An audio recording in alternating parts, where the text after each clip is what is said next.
Hello friends, আসসালামু আলাইকুম। আশা করি আপনারা সকলেই ভালো আছেন। আলহামদুলিল্লাহ, আমিও ভালো আছি। আজকে যাচ্ছি বাবার বাড়ির উদ্দেশ্যে। বাবার বাসা অনেক দিন হয়ে গেছে যাইনি। আজ হঠাৎ করে বাবার বাসায় যাচ্ছি। এই যে ঘুরে আসার জন্য, মনটা ভালো না, এই জন্য যে ঘুরে আসতে যাচ্ছি। আর যাওয়ার পথে এই রাস্তাটা আমার কাছে বেশ অনেক ভালো লাগে, এই জন্য আপনাদের কাছে শেয়ার করলাম। দেখেন তো দৃশ্যগুলো কত সুন্দর না। এই পাশে যত দূর চোখ যায় শুধু আম গাছ থাকে, আর আম গাছে এত পরিমাণে আম ধরা ছিল, ঝুলে আছে আমগুলো, দেখতে অনেক সুন্দর লাগতেছিল। ক্যামেরাতে সেভাবে বোঝা যাচ্ছে না। আর রাত্রেবেলার ভিডিও আপনাদের কাছে আর আমি কোনো কিছু নিইনি। অনেক ক্লান্ত হয়ে পড়েছিলাম। এটা আমার সকালের ভিডিও। ঘুম থেকে উঠেই বিছানাটাকে আমি পরিষ্কার করে নিচ্ছি। এই পরিষ্কার করে ঝাড়ু দিয়ে বিছানাগুলোকে গুছিয়ে নিলাম, কারণ রাত্রেবেলা আমি ক্লান্ত হয়ে পড়েছিলাম, ঘুমিয়ে পড়েছিলাম, আর রাতের কোনো কিছুই ভিডিও আপনাদের সাথে আমি শেয়ার করিনি। এজন্য পরের দিনের ভিডিওগুলো আপনাদের সাথে টুকিটাকি আমার আম্মু কী করলো না করলো সব আপনাদের সাথে আমি শেয়ার করতেছি। আর আমাদের রাত্রের অনেক কিছু বাঁচা ছিল, এই জন্য আমার আম্মু পরের দিনে আর কিছু করেনি। আর আমার বাবুর বাবা চলে গিয়েছে রাত্রে আমাকে রেখে, এজন্য। আর আমার আম্মু বেশ কিছু জিনিস সবজি রান্না করে নিল, আর রাতের যে মাছ মাংসগুলো ছিল ওগুলা ছিল, এই জন্য আম্মু শুধু সবজি রান্না করে নিল আর ভাত। আর এখানে আমার আম্মু নিরামিষ সবজি রান্না করতেছে। সব কিছু নিরামিষ সবজি, যত ধরনের সবজিগুলো যে থাকে, আলু পটল সব মিলিয়ে সবজি দিয়ে একটা নিরামিষ সবজি রান্না করে নিচ্ছে। খেতে কিন্তু আমার আম্মুর হাতের এই নিরামিষ সবজিটা অনেক মজাদার হয়, খেতে কিন্তু অনেক ভালো লাগে। আম্মুকে বললাম এই সবজিটা রান্না করে দাও, সেজন্য আম্মু এই সবজিটা রান্না করে দিচ্ছে। আর একটু আমি বললাম যে লাউ পাতার ভর্তা রান্না করো, এই জন্য লাউ পাতার ভর্তাও আম্মু রান্না করে নিবে।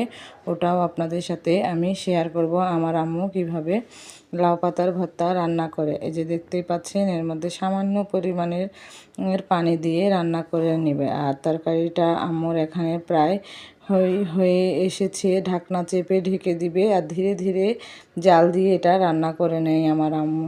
খেতে কিন্তু গরম ভাত বা পরোটার সাথে খুব মজাই হয়।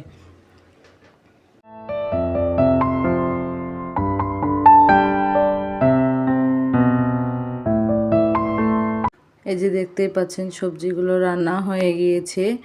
বেশ অল্পটুকুই রান্না করেছে আমার আম্মু, আর খেতেও কিন্তু অনেক লোভনীয় হয়েছিল। আমার আম্মুর এই হাতের সবজিগুলো আমাকে অনেক ভালো লাগে।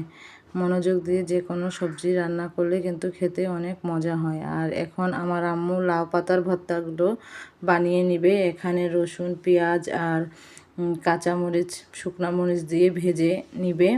ভেজে নেওয়া হয়ে গেলে এর মধ্যে দিয়ে দিবে লাউ পাতাগুলো সিদ্ধ করে নিবে তেলের মধ্যে। অনেকেই পানি দিয়ে সিদ্ধ করে তারপর ভেজে নেয়, আমার আম্মু কিন্তু তেলের মধ্যেই সিদ্ধ করে নিবে। আর সামান্য পরিমাণের লবণ দিয়ে দিচ্ছে, দিয়ে সিদ্ধ করা হয়ে গেলে একটা বাটিতে ঢেলে নিবে।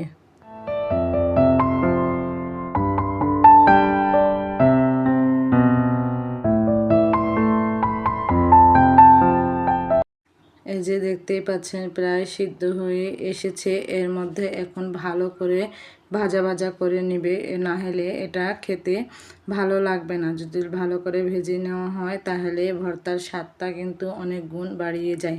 এই যে দেখতেই পাচ্ছেন ভেজে নিয়ে নেওয়া হয়েছে। আর আমরা এটাকে ঘুটনা বলি, আপনারা কোথা থেকে কি বলেন জানি না, কিন্তু আমাদের এদিকে এটাকে ঘুটনা বলে। এর মধ্যে করে ভর্তাটা করে নিচ্ছে। খেতে কিন্তু অনেক মজা হয়েছিল ভর্তাটাও।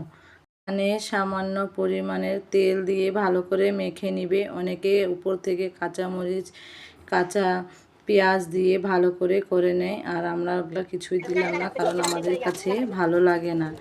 আর বিকালে এখানে সামনে একটা আম গাছ ছিল, কাঁচা মিঠা আম, এগুলো খেতে কিন্তু অনেক ভালো লাগে। বহুদিন পর কাঁচা মিঠা আম পালাম, এই জন্যে খাচ্ছি। আম গাছে প্রচুর আম হয়েছিল।